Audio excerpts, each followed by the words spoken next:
We need another one. 4 now. I'm hungry though. I ain't gonna lie. I can go for some fries or something, folks. I ain't gonna lie, folks. I can go for some fries or something.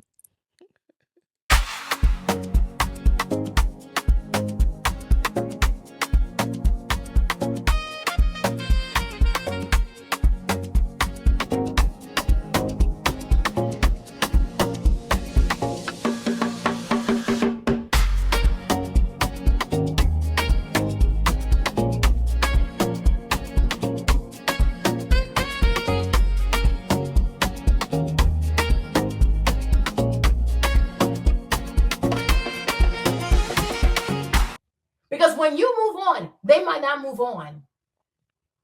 Right? No.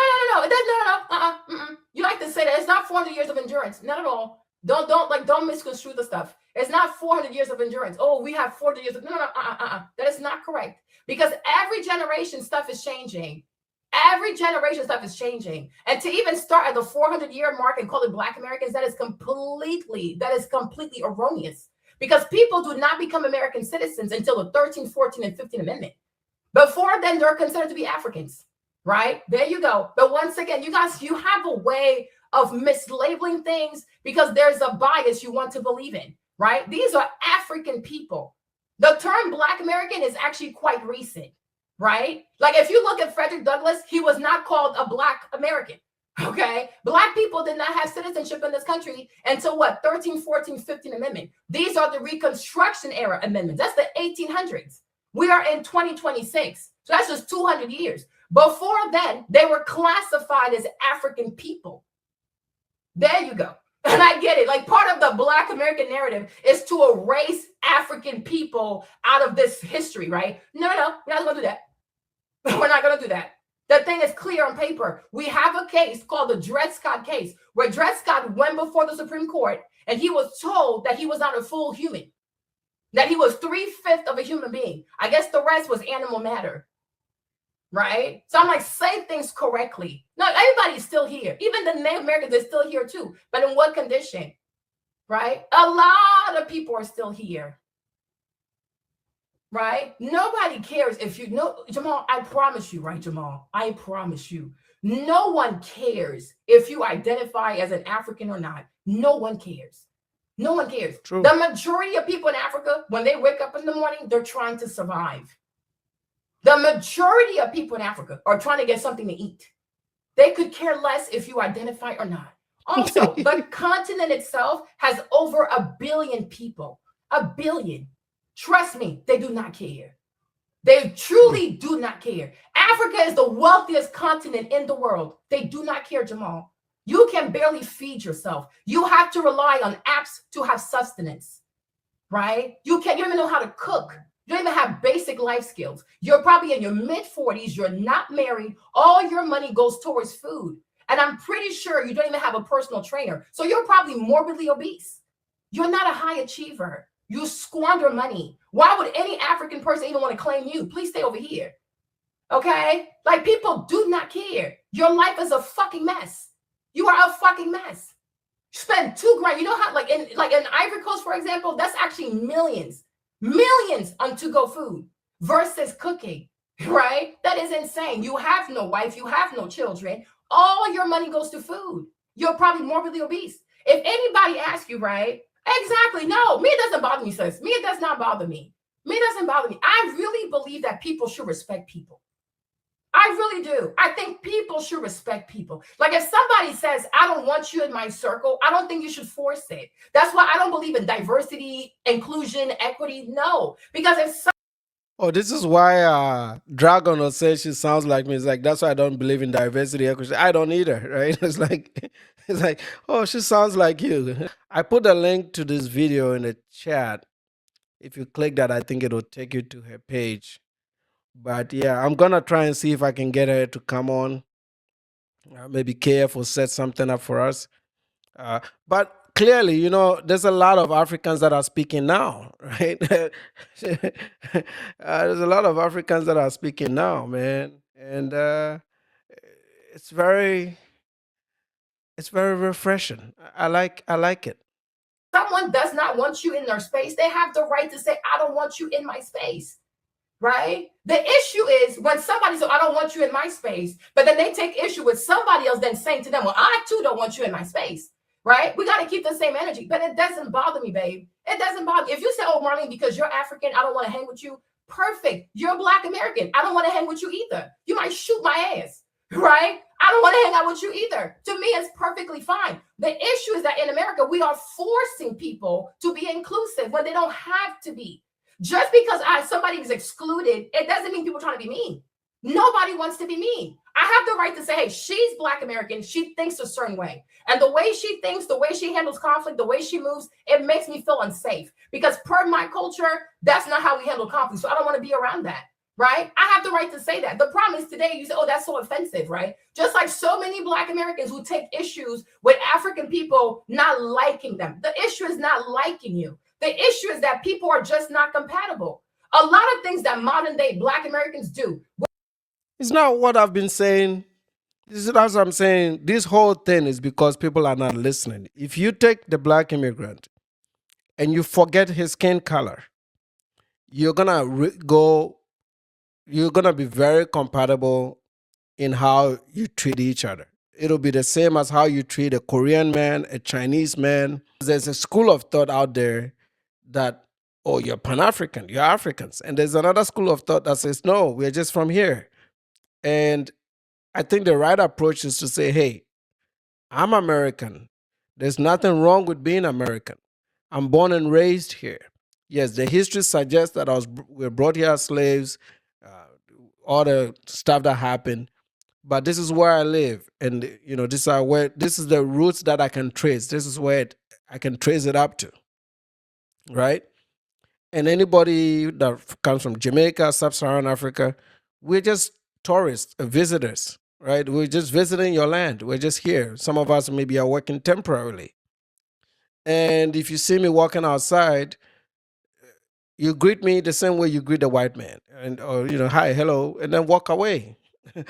And if you find somebody that you are compatible with and maybe something draws you closer, as long as what is drawing you closer has nothing to do with race, you're going to have a much better relationship.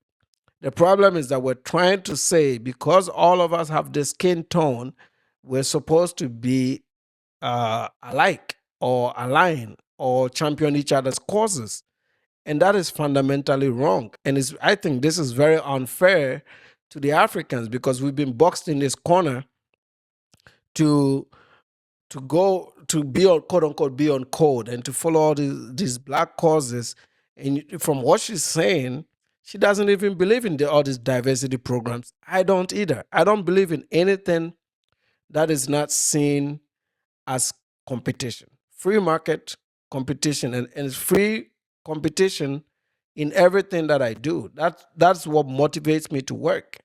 I don't want to be given stuff. Like, I don't want to have that mindset of being excessively race conscious and having issues with white people and other groups. The boycott stuff, all these things they do. I mean, I just can't rock with it. It doesn't fit me ideologically. And now you're hearing other people, I'm glad that all these Africans have YouTube channels now, and they're speaking, right? If black folks in this country take the emotions out and listen to exactly what we are saying, they'll understand that there's no conflict. It's just a misunderstanding of our purpose and the things and who we are culturally. That's what it is. We're supposed to be seen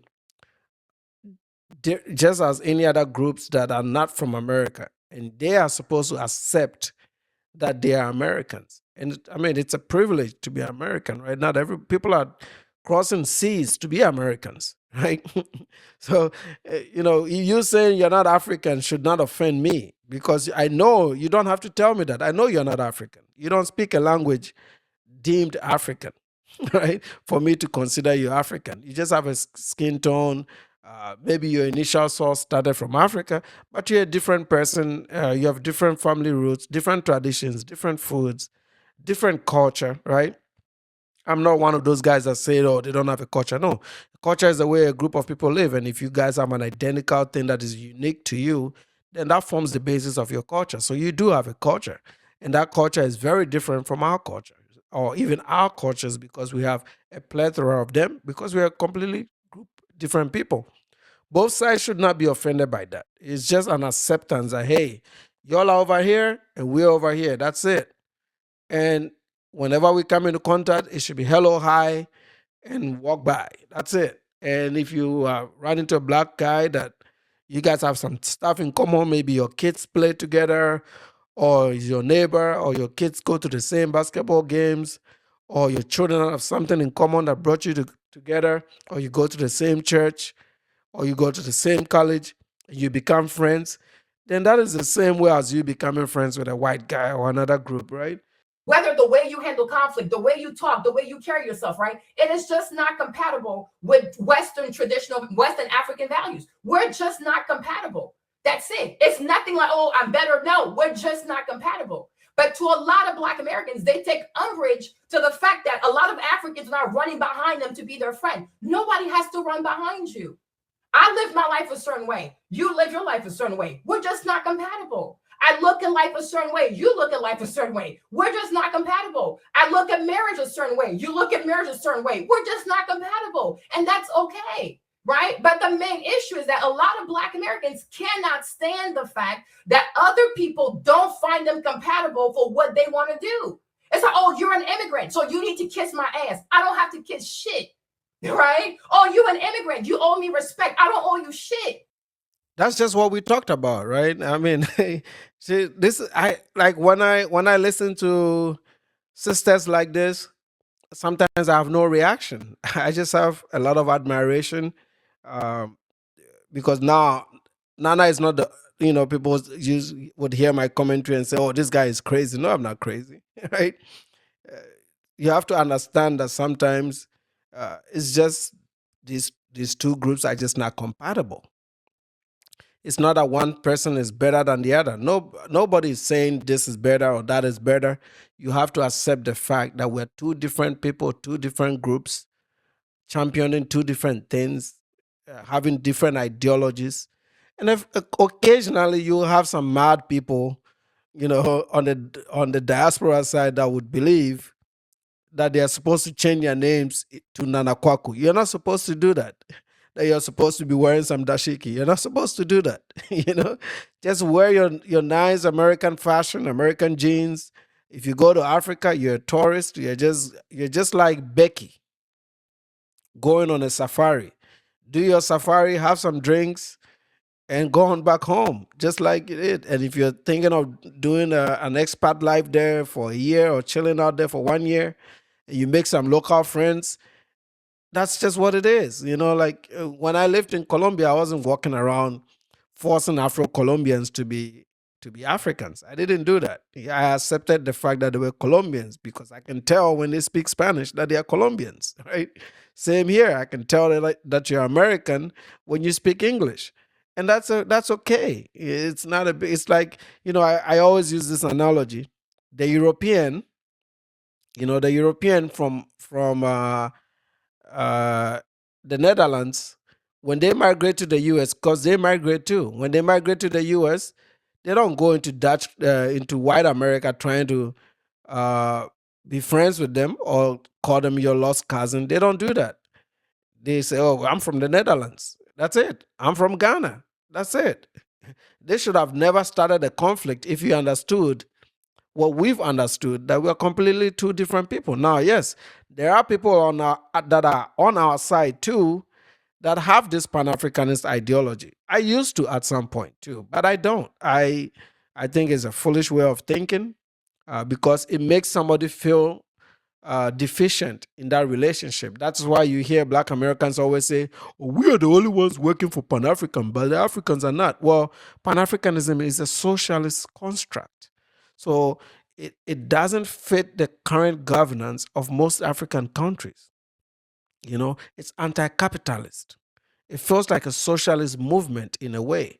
Only the African unity component is important to me. So therefore, I can't be part of the extended ideology. My African unity doesn't mean we should erase Africans' borders. That's stupid. That's disrespectful to Africa's sovereignty as sovereign states. Is there any continent on the world that is one country? Absolutely not. There is no example in this world where the people of Asia or the people of Latin America, whose map just looks like the African map reversed, are one country. So why should we? You know what I mean? No other person is doing it. Why are you requiring that of us? No. We are all sovereign nations, including South Africa and whatever is going on there. I'm not mad at them. We are all sovereign nations, and we have to respect our sovereign rules that governs us as a people. This is why when I go to Zambia, sometimes I get lost because I don't speak the local language. Okay? And they know I'm not Zambian, and that's okay. I'm not mad at it. Okay? If I want to be fully accepted into Zambian culture, I have to learn Nyanja or Bemba, and I'm failing to learn that. So until I learn, I can't just blend in like that. And that's okay, but that's also Africa. If I go to Angola, I don't speak Portuguese, I'm not going to fit in, right? They're going to be able to tell. So all these things, different cultures, different groups, different languages, why are you expecting us to be one country? No. The African unity I want is economic integration, cultural exchanges so we can learn more about each other, and friendly relations amongst our peoples. That's it. That's all it's required. Each country is going to develop separately. We're not all going to do it at the same pace. Some countries are going to keep fooling around, like Eastern Congo, right? They're going to keep fighting. I can't stop that. I can't take the blame for that, right? I don't owe you shit. Oh, you an immigrant. You have to know my history. Do you know your own history? Right? Always requiring things from immigrants that you don't require from yourself. It's an inherent lack of integrity. And that's the real issue. Have integrity. Before you tell a foreigner, know my history, you not only need to know your history, but you need to carry yourself as if you know your history. But most Black Americans don't know their history. They don't, and that's why we are where we are today. People don't know their history. So people just, oh, whatever I see in the media, I'm a liberal, I'm progressive, I'm pro-LGBTQ, I'm this, I'm that. I hate the church. The Bible is a white man's book. So it leads to all kinds of disarray. And that's fine. That is perfectly fine. Right? But it's like people should be able to say that. Even white people also should be able to say, hey, I don't want to see Black Americans in my space. But you can't take that. Right? There you go. So you want to say, oh, you're African or you're Asian. Don't be in my community. But every day we turn around, you're begging or you're blackmailing white people to be in their shit. Right? No, keep the same energy. If you don't want Africans and Asian in your community, don't go to the whites because it seems like they also don't want you. And I don't know how many ways they have to tell you that. They call you the N-word. They have Turning Point USA. They make movies where they have you looking crazy. They subsidize the music industry to make you look insane. And how many ways do the whites have to say, we don't want no parts in you. We don't want to be involved. Carmelo sat next to white people. Now look at where he is today. They don't want to be involved, but you cannot respect that. Right? Like you don't want the Africans to be at Essence Fest, but you want to go to Coachella. They don't want you at Coachella. Right? No, but it's not just your country, babe. You don't see white people moving to the hood, right? This whole thing. But everybody, as soon as they come up on money, want to move to suburbia, which is predominantly white, right? So it feels like one group is still trying to segregate itself for their peace of mind, which I understand. But then when you come and integrate into them, you still have a problem with them.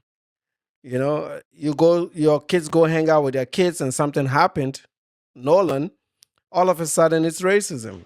So what do you want? Do you want integration? Do you want separation? And like you said, it's not only your country, it's a multicultural country with different tribes, different races, different ethnicities, all kinds of people. This is a melting pot. There's all kinds of people here, right? And you are really a strong minority. But I mean, some of these minority groups are growing and growing in numbers. And the Hispanics have already surpassed the blacks in numbers, right? So you can't claim ownership of America by itself. You can't tell one particular group, the Africans, to go home if Massa says, no, we want to keep these folks here, right? Because they make these rules for us to even be able to come here. Notice they don't even take credit for it. I haven't seen white folks say, hey, we brought you guys to the US, which they did. Okay. I mean, for me, in my case, my visas, everything that I did, the institution that I attended, the professor that accepted my admission was a white man. Okay. Plant Halt. So there was no black man in that chain, yet I'm supposed to pay homage to black folks for some civil rights acts, right? Okay, fine, I've given that to you, no problem. She's saying, like, just like the white folks, just leave us alone. Right? Don't worry about who I vote for. Don't worry about my politics.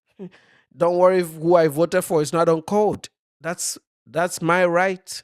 So this pressure, oh, we want these immigrants to vote this way, we want them to be on code. No. That's controlling. That's toxic. You're going to face resistance because, as you've seen now, because they thought these Africans were timid, now they've understood that Africans are not timid people at all. They're not.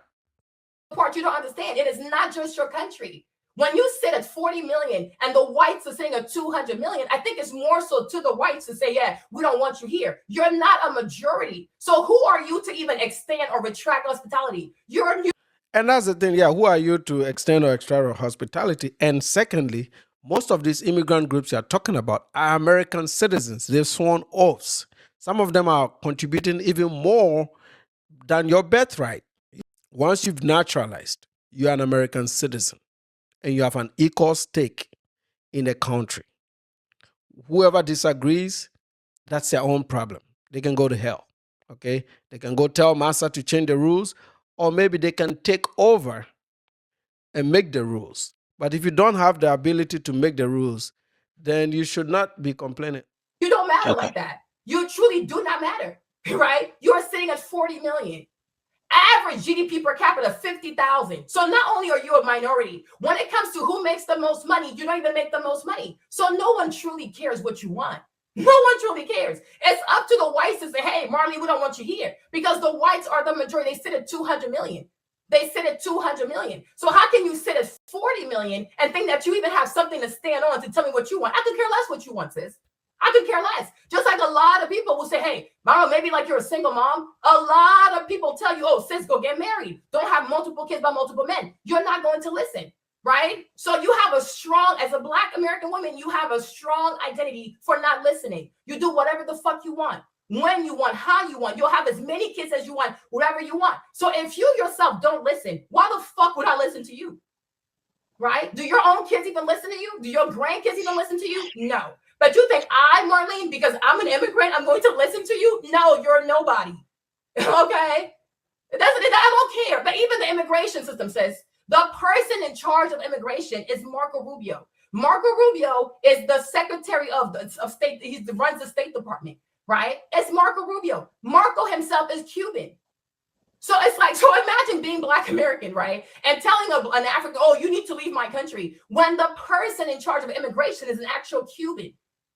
Like, hello, like there's something like there's it's incredible. It's incredible, right? But I think some of you Black American people, you FBA people, you need to actually learn to have conversations with actually intelligent people. Stop being around your ethnic, tribal, narcissistic simpletons who have you in these weird ass echo chambers, right? Because you're not prepared for real conversations. But the actual person in charge of the State Department he's Cuban.